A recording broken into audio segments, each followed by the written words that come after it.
Hey,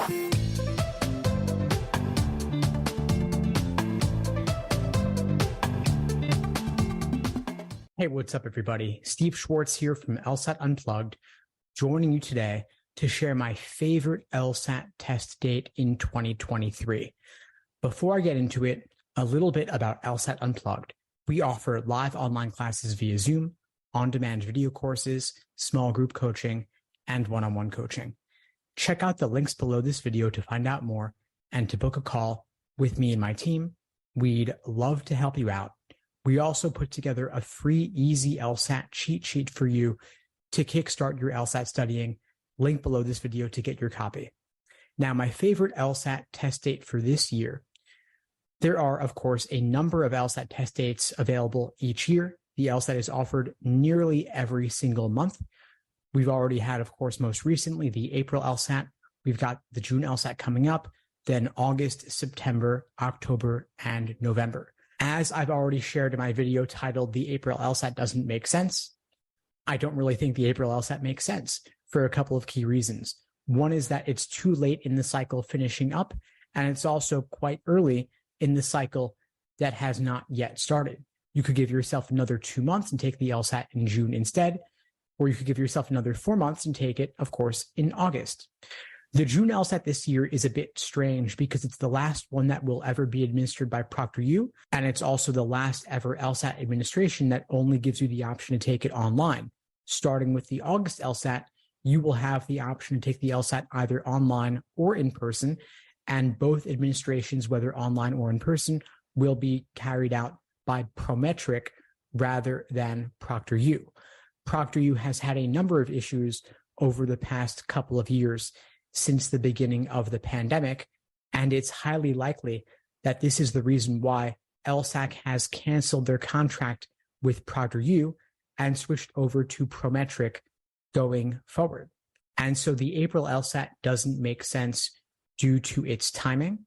The June LSAT is not a great option because it's with ProctorU and you only have the option to take it online.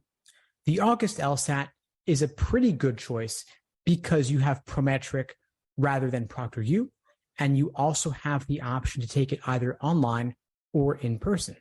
However, the August LSAT will be the first time the LSAT is administered by Prometric, and you may not want to be the test subject or the guinea pig for the first time Prometric is administering the LSAT. There will likely be some kinks to work out, given that it's the first time Prometric is taking on the LSAT, and you would rather them not make their mistakes on you, given how important the LSAT's going to be for you. Instead, much better to take the LSAT at a slightly later date when Prometric will have learned from its first run-through of the LSAT in August.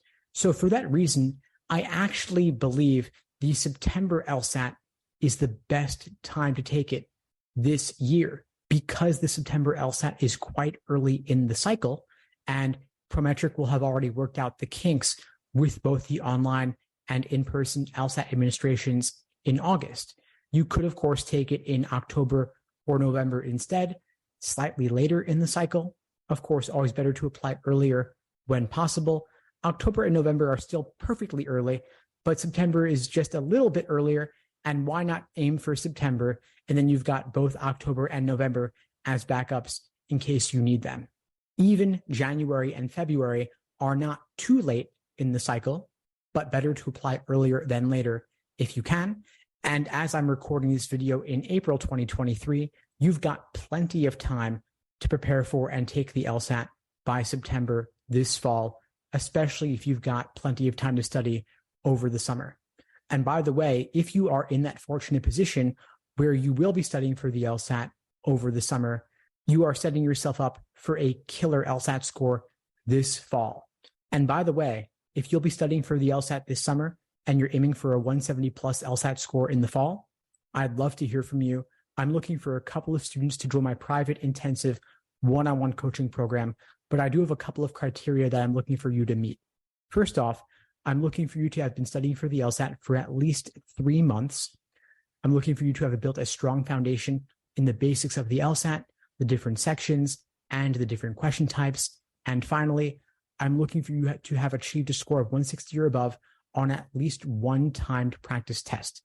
If you meet these criteria, I would love to hear from you. Check out the links below this video to find out more and to book a call with me and my team. If you don't meet the criteria, that's okay too. We've got a lot of other ways we can help you out, whether it's through our live online classes via Zoom, on-demand video courses, or small group coaching. We'd love to help you out. If you're just getting started, check out my free easy LSAT cheat sheet linked below this video. And if you found this video helpful, please like the video, leave a comment, and subscribe to the channel if you haven't done so already. It really helps with that YouTube algorithm, and I really do appreciate it. In the meantime, I wish you all the best and take care.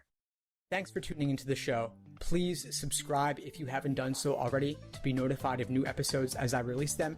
And feel free to reach out if you need anything at all as you move forward with your prep. I'm happy to help however I can. In the meantime, I wish you all the best and take care.